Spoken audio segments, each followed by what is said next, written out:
Well, good morning, everybody, and welcome to the Underhood Show. My name is Josh Profit. I'm the service director here at Mel Hamilton Ford, and alongside me this morning, I have Scotty Gurman. Good morning, Scotty. Good morning. How's everybody doing? Oh, doing pretty good. It's a sultry day, I think, as the last couple have been for sure. But hey, Scotty's one of our service consultants here at Mel Hamilton Ford, and so we've got a great show for you today. But it is a call-in show, 316-462-3673. That's the number to jump on the air here with us, and we can talk about anything automotive related that you want to discuss. You know, if you got a new vehicle questions or new products you want to know something about, we're happy to answer those questions. But also the main focus on the show is definitely the mechanical side of the industry. And so if you got a vehicle that's acting up or giving you troubles or want to talk about maintenance needs, anything like that, give us a call, 316-462-3673. That's the number to jump on the air here with us, and we'll get your question answered live on the show.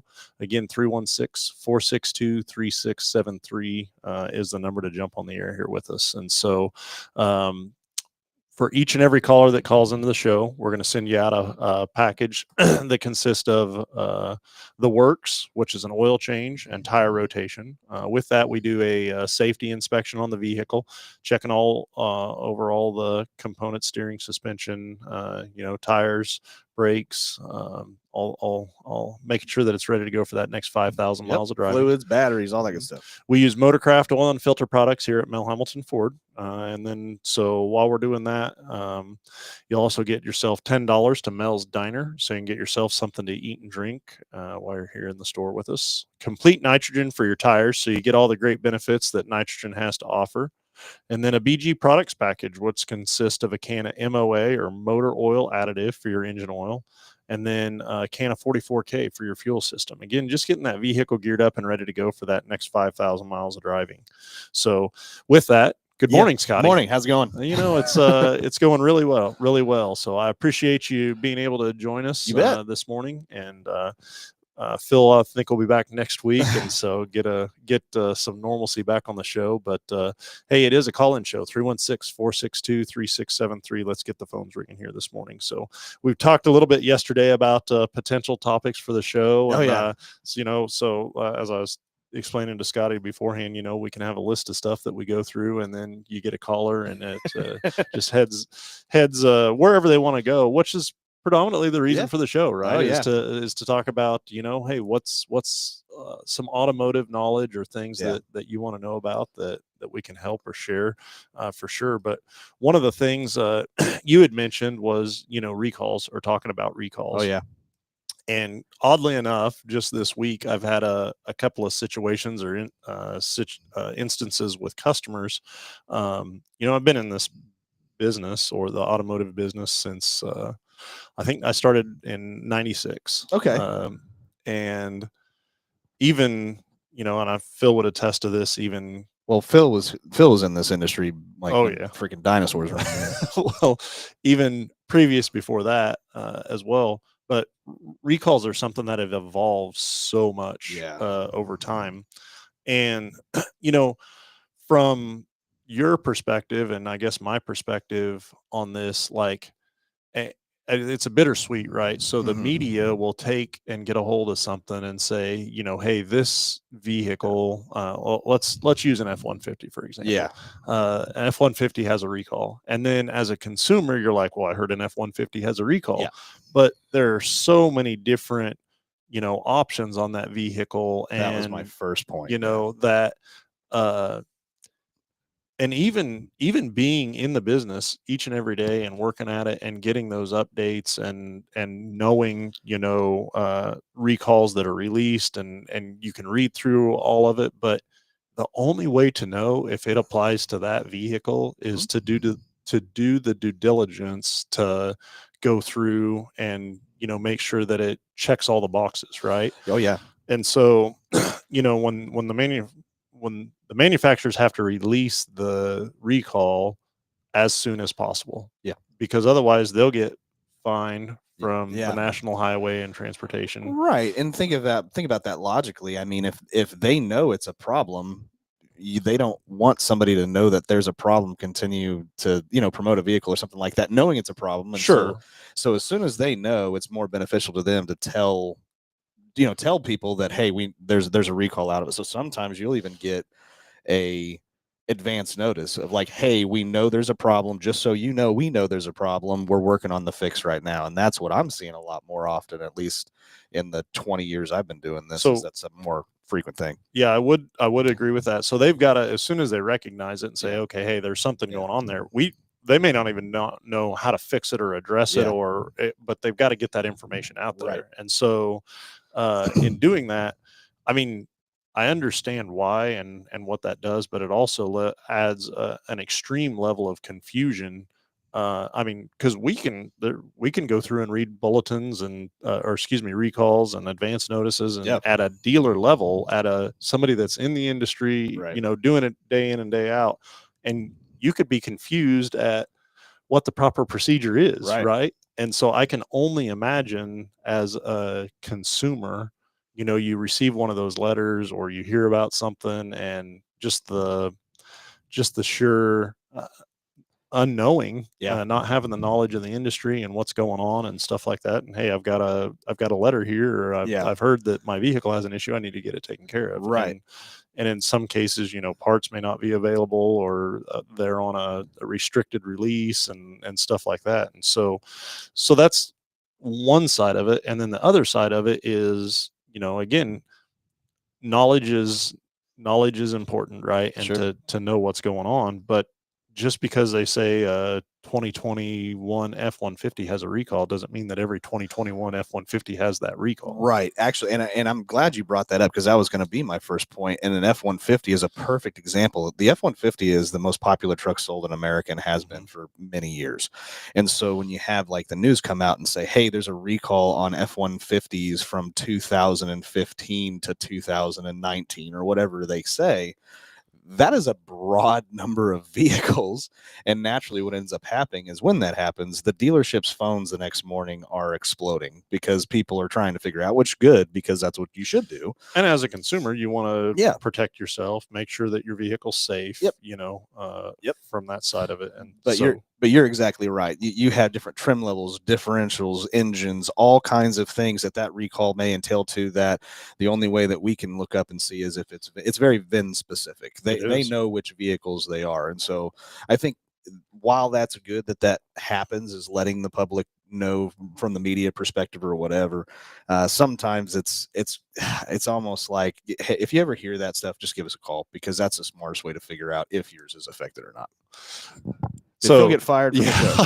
I was going to go back. So I did it. I forgot to bring the chat up earlier, so I just popped it up, and we'll get caught up on that real quick. But Rex said, "Good morning, fellas." So good morning, Rex. And then he asked, "Did Phil get fired from the show?" And so, no, he didn't. It's just worked out over the last couple of days and stuff like that.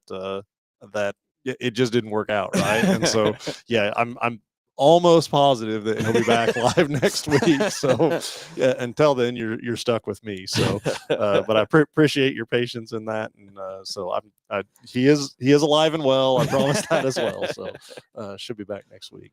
And so now going back to the recall side of this, is the other thing that has evolved in this industry is, so I would say a couple things. One, there are way more recalls now than what there used to be, as far as individual, number of recalls, not quantity of each recalls, but the number of recalls. There's so many more recalls now than what there ever has been. And two, I mean, you think about the complexity of the vehicle, how it goes,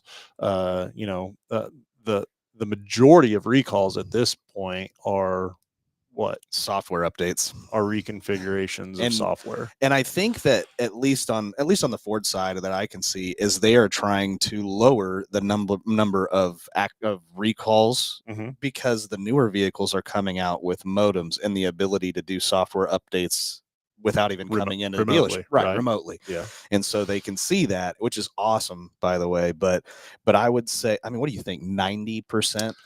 of them are software? I would it would be a high number. Yeah. I would say in between 75 and probably 90% Yeah. of them are some sort of reconfiguration. And then, as a consumer, you think, okay, to reprogram something like, okay, in, out, done, easy, I mean, there's some of these reconfigurations or reprograms. I mean, you're talking IPMAs. 10, 11 hours Yeah, IPMAs.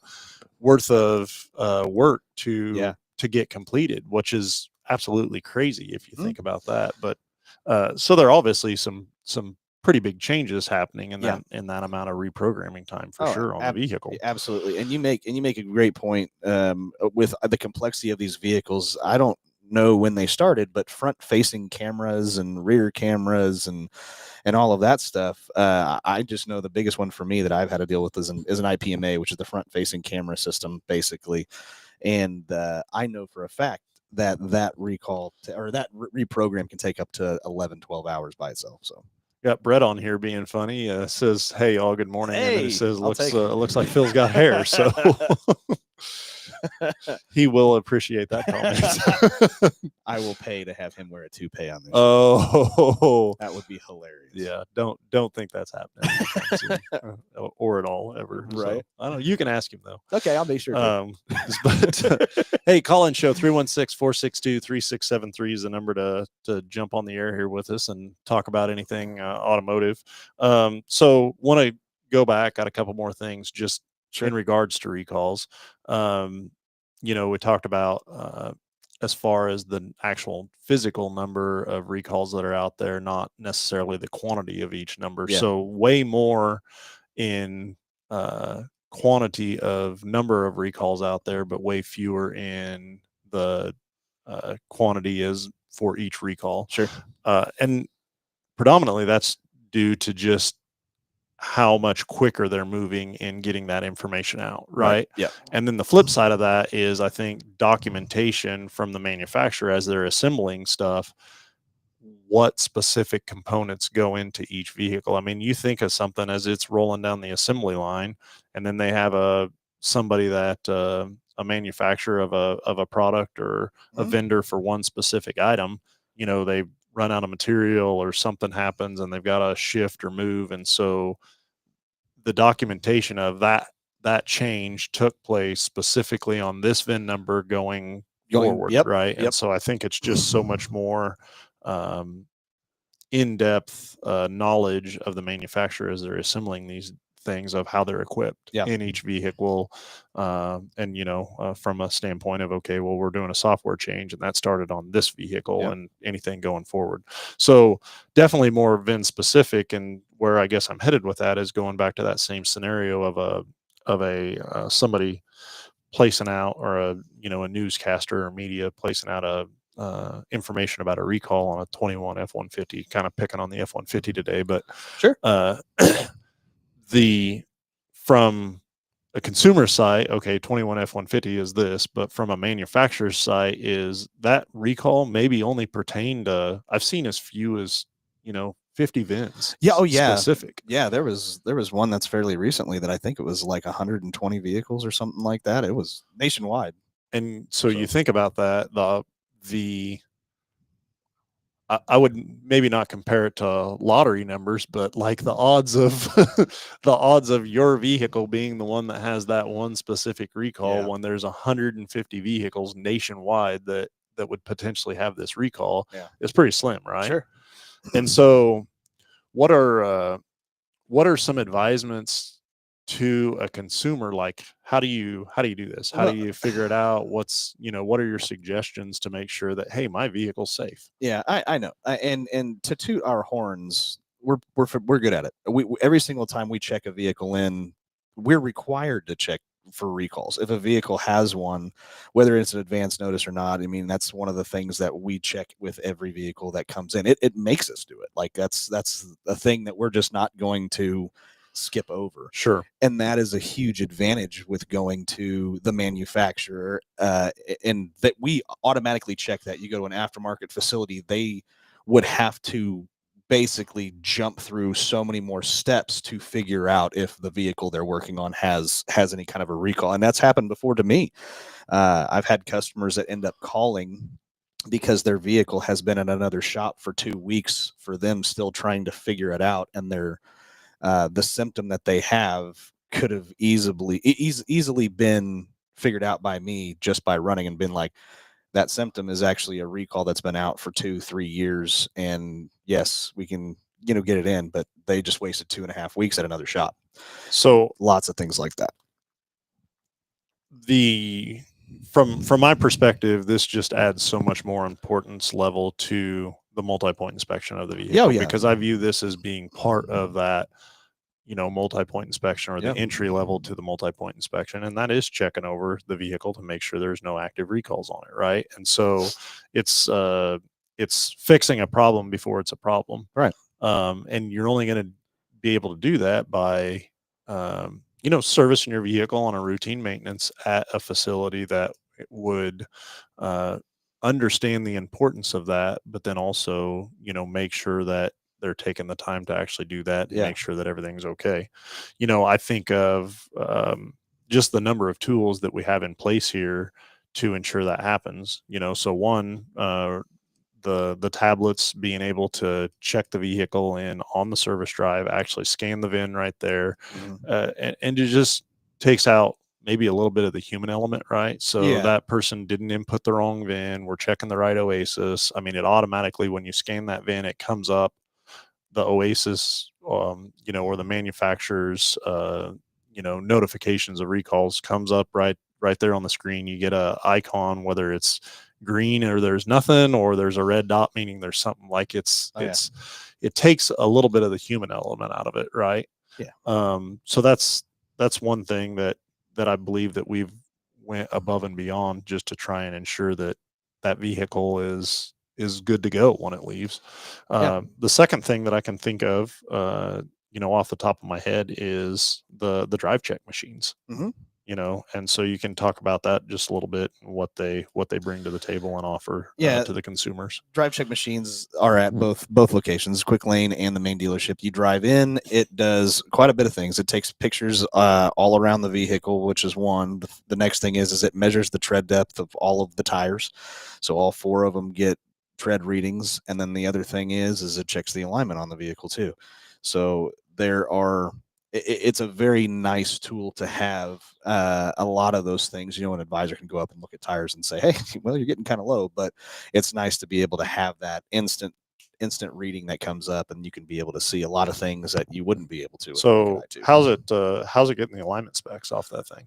It goes by a lot of things, but mainly the license plate. It kind of attaches itself to a particular VIN that has all of the alignment specifications. So if you pull the vehicle in straight, it will recognize the license plate and attach it to that vehicle and immediately know the alignment specs and can see if something's wrong. Okay. And then with that tag number and that VIN information, it also checks against recalls. Right. And so there is a very quick, easy identifier for both the advisors and the consumer as well. It'll have we've got a display screen both in the main store and the Quick Lane, so they're larger TVs up there, monitors that when you drive that vehicle through there, it gives you, like you said, the alignment checks, the tread depths, and it's color coded, red, yellow, green from that side of it. And then the tag itself is, if there's a green box around it, then there's no recalls on that vehicle. And if there's a red box around it, then there's a recall on that vehicle. And so again, it's just another quick, easy, simple identifier that shows, that shows the potential for a recall for sure. So, and then, the last part of the recall before we kind of move on to a different topic, but number of times, and this is hard to quantify, but it happens pretty consistently. The number of times that a customer has a actual breakdown or issue from something that could have been avoided from completing a recall. Are you picking the smile up on my face? Like what? Yeah. So I'm sure you have a story. I have a story as well, but there's hundreds of them. Yeah. There's hundreds of them. To where it's a safety recall of some kind, and the recall numbers go by the dates of when they were released, right? So it'd be like 24, meaning it was 24, released in 24, 25 would be 25. But how many times I've seen some recall come in with a vehicle that's down, that's now in a bad situation, and the vehicle's not drivable, and the recall starts with 09S something. Yeah. So a lot of that is just avoided by taking it to the Ford dealership that's telling you and then taking care of it while we got it. Well, or just, any really repair facility Sure. or maintenance shop that is gonna do the due diligence and check that information. Right. And the reason I brought that up is just because, it was just last week I helped an individual, got a call, hey, and it was one of our customers knew this person. They were from out of town, but they were in town in Wichita. They were from a couple of hours away in Wichita. And they were driving a Fusion. It was over here at McAllister's Deli, but they, car drove fine, parked everything, all that stuff. But then they got into leave and it wouldn't go anywhere. So we'll come back to that story here in just a minute. But for now, let's go to the phones and talk to Brett. Good morning, Brett. You're on live with Under the Hood. Oh, Brett, I'm sorry. Here, Josh, let me. Josh, Brett, I just want to talk to you. No, that's not the case. Straight up, cannot believe I just did that. Yep. So we'll get Brett back on the phone here. Give Josh shame. Yeah. He did it. I cannot believe I just did that. We'll see if we can get Brett back on the air here. Oh, there we go. Gotcha. All right. Okay. Hold on here just a second. I'll get you. I think I can get you patched back through. Josh's technology skills. Yeah, my technology skills are not the greatest here. Yeah, that's fine. Let's go here. And okay, you got me, Brett? I got you. Okay, man, I'm sorry about that. I just hit end on there. So you guys are having problems with your phones like normal. Oh yeah. Your phones are like Town West, no power. Well, hey, good morning. Welcome to the Under the Hood Show. What's up, guys? How are you doing? Doing great, man. What's going on? Oh, not much.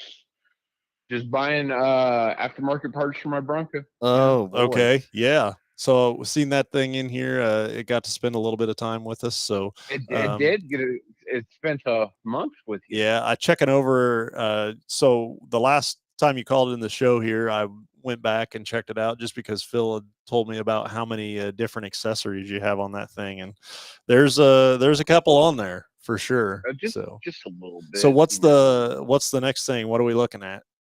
I got a new steering wheel. Okay. I have Raptor tail lights. Okay. And I'm thinking about getting an OEM soft top for it because it's a pain. The hard top's great during the winter. Yep. But I want something that I can take off. Have you guys do you guys know of anybody that's had the remote control soft top put on yet? Yes, I have seen that in operation and been a part of installation on one. I think it is definitely a pretty slick unit. The one in specific that I'm thinking of, there's a couple of models, mainly I think the Raptor, that it will not go on. Okay. And then, and don't quote me on this, but I want to say maybe the Wild Tracks version of it. And if I seen the Bronco, I would be able to know. But essentially, the only difference in them is there's like a cross brace. The cross brace is a little bit different on those two models. Yeah, because I have a Wild Track. Do you? Do you? Yeah, I would. I'd be able to look at the Bronco and know for sure. Okay. But yeah, they're definitely slick. For me, the manual versus the automatic, it's those tops are relatively easy to operate for sure. Yeah, they're simple, but it's just like one of those, man, the aftermarket area on soft tops. Wow. I never thought it would be so big. Agree with that 100%. Had an individual that was looking at doing this same thing, they actually had the Raptor version of it, and just wanted the soft top on it. And so I did a tremendous amount of research, just so I was educated in it as well. And if I own one of them, I would 100% agree with having both tops. Like, I think there's a need for that, especially in Kansas. If you were in a coastal state or something like that where it'd be more soft top weather all the time, that's fine. But in the middle of winter, I wouldn't want a soft top on there. No. And then in the middle of summer, just the convenience of using that thing, soft top, and not having to call your friends up to say, "Hey, will you help me take off the back of my car?" Yeah. I need to disassemble my vehicle this weekend. Can you help me? So no, my big thing is I found UPS drivers are very nice, and they help out. Oh, there you go. Like,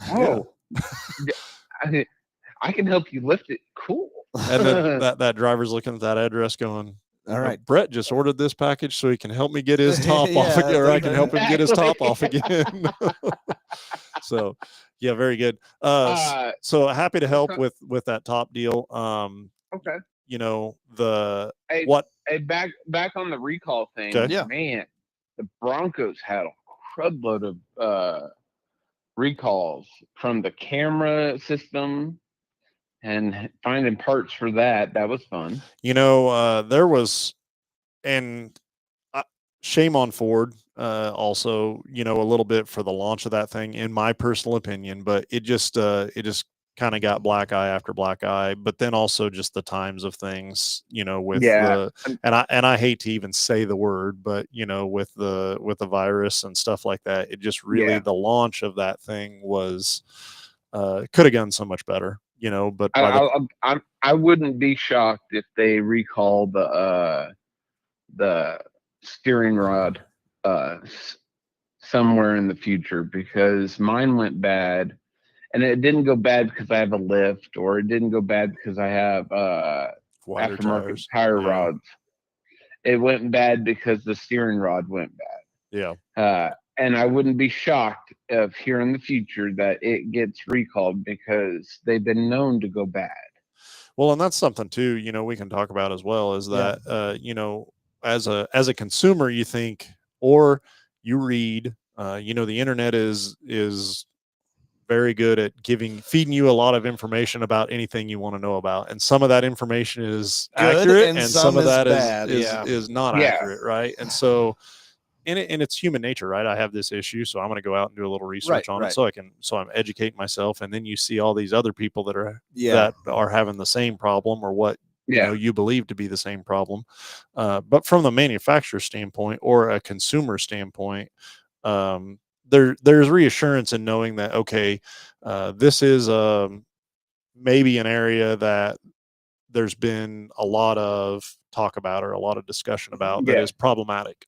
So if you pay for that to be replaced, and then later on there's a recall release, like, the manufacturer will reimburse you for those, for that troubles. Well, that'd be awesome, because that's about $4,000. Yeah.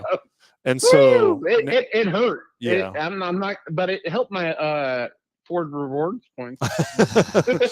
So in those situations, we've done customer reimbursements on quite a bit of stuff, just to, again, get that customer taken care of. And the other side of, when you're talking about recalls, is there may be, let's say, a mechanical problem with the engine, or something along those lines, that is a pretty known issue. And everybody thinks, well, it's got to be a recall. It needs to be a recall. It needs to be a recall. But a recall is specifically for safety related components. So if it's not that it's unsafe, like, the manufacturer is not going to issue a recall for it. Well, steering's a pretty big. Yes, agree with that. Agree with that 100%. So and then one of the things I was going to comment on your top query or looking into the top, Yeah. for sure, is if it was me personally, unless you were doing the power top like you were, I would definitely consider that an option. But I would find somebody that has purchased a soft top, because Yeah. when that Bronco originally came out, they were the manufacturing or trying to get the hard top on them. They all they produced was soft tops for the longest Yeah. time, and there was a lot of people that wanted hard tops, but took a soft top just to get the Bronco. And so there is a lot of brand new soft tops out there that people have removed, and I would definitely consider that as an OEM Yeah. takeoff soft top. With marketplace and all that, there are a lot of soft tops out there, but God, they want to a lot of money for 'em. everything for it. Arm and a leg for it, for sure. Yeah. Unless I want to go to Nebraska and get a $600 one. Yeah.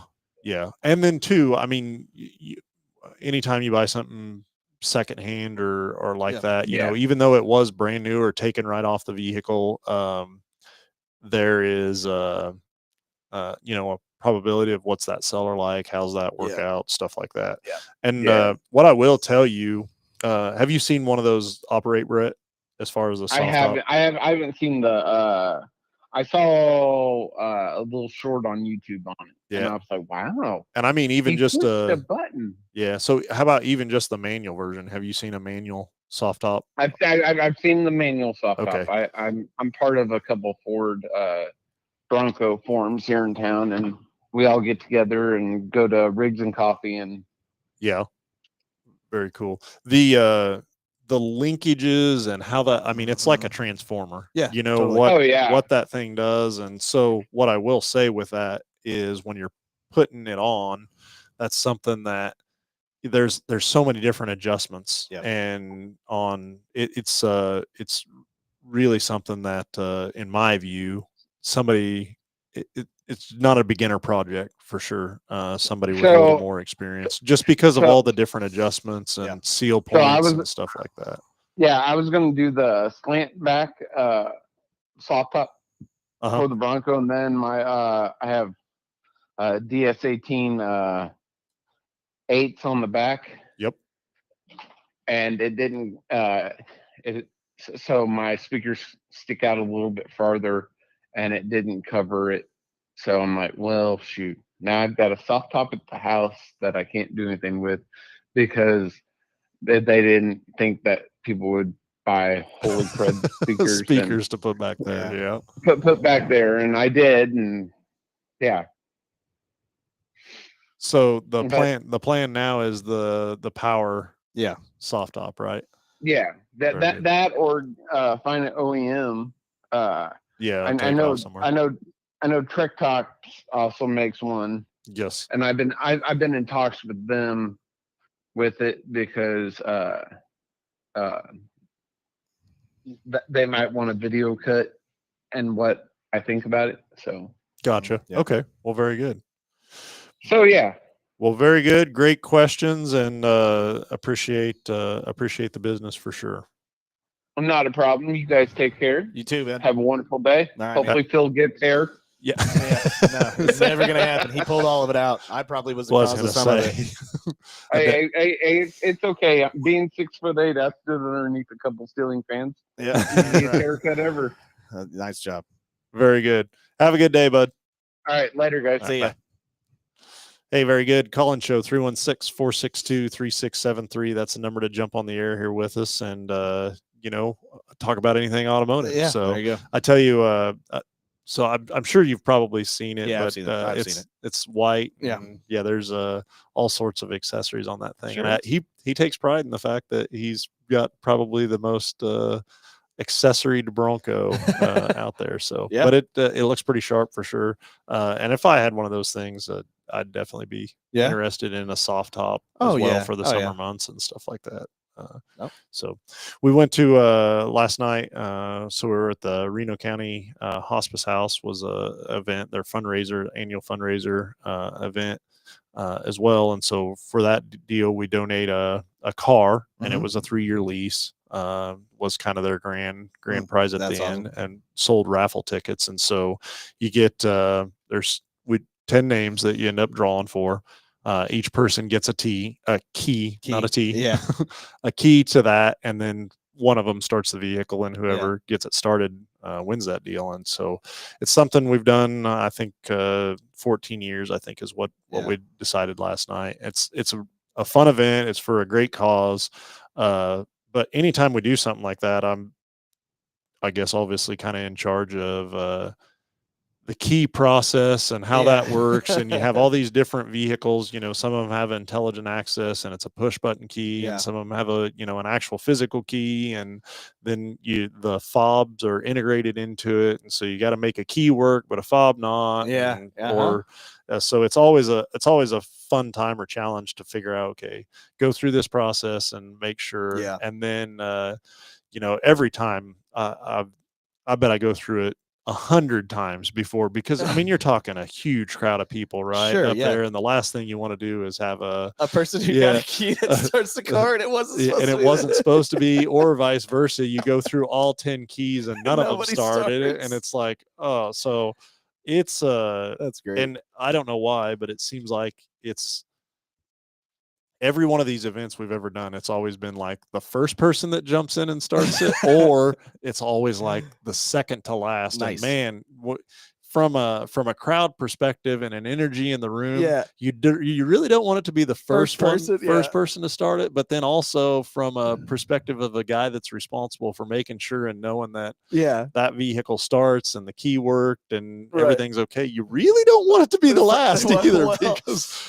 well, the other thing is like, do you have that like thought going through your head that if the first person hops in there and starts the car, that somebody's a little too close to it to help it start? So and in doing that, like I've always, made sure that the fobs are okay, and that we take the batteries out of them and all that stuff, so that it has to be in that, be in that slot. And then also too, the first year we were doing that and it was the intelligent access key, everyone's like, well, all you got to do is hit the panic button on it, right? And then if you're the one that, but got those disabled and all that stuff. So it is a really good event. But anyways, where I was headed with that was this year.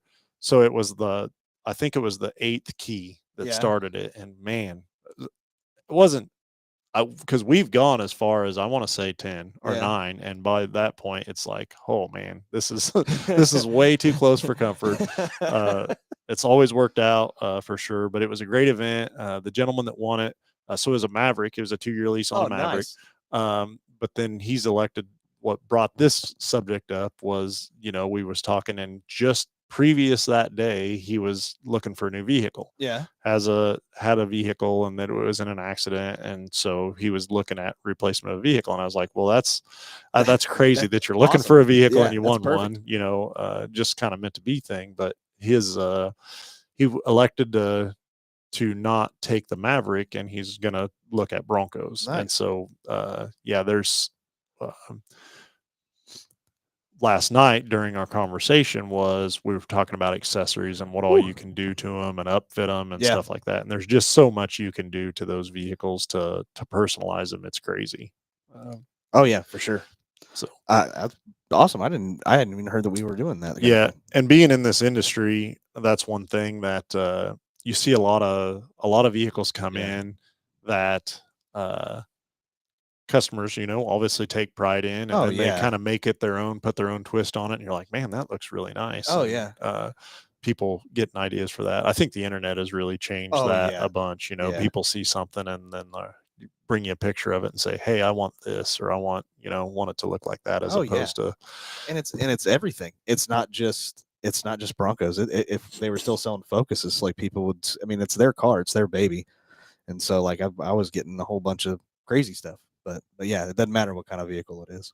The biggest thing with accessories is making sure that you're buying something that's quality. Yeah. Making sure that you're buying something that's direct fit. We talk about OEM parts on this show all the time, and versus an aftermarket. And I view that to be the exact same as an accessory, is that you want to make sure that you're buying something that's a direct fit for that application, and not something that is made to fit universally and fit several different models.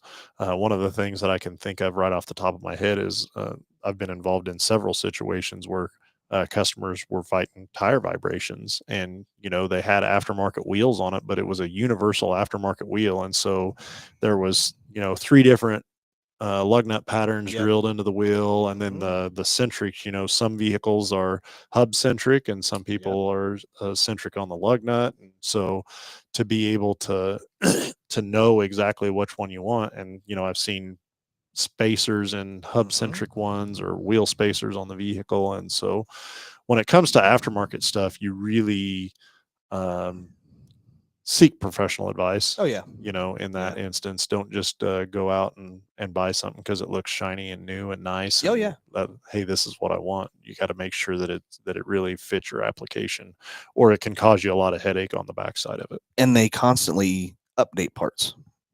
That's another thing. So, and I've had it happen before. That I've seen it happen to where there was like a technical service bulletin or something like that, and some guy wanted to buy a part, but in particular online, instead of going through the dealer. And somehow, I don't know how, but they ended up getting a hold of the previous design that was the actual cause of the problem, replaced it, and then like a year later had the exact same issue. And it turned out it was because he bought it, but he bought it from an aftermarket company or whatever. Had an old one sitting on a shelf Correct. that they needed to get rid of. Exactly. And got so a hold of it. That's right.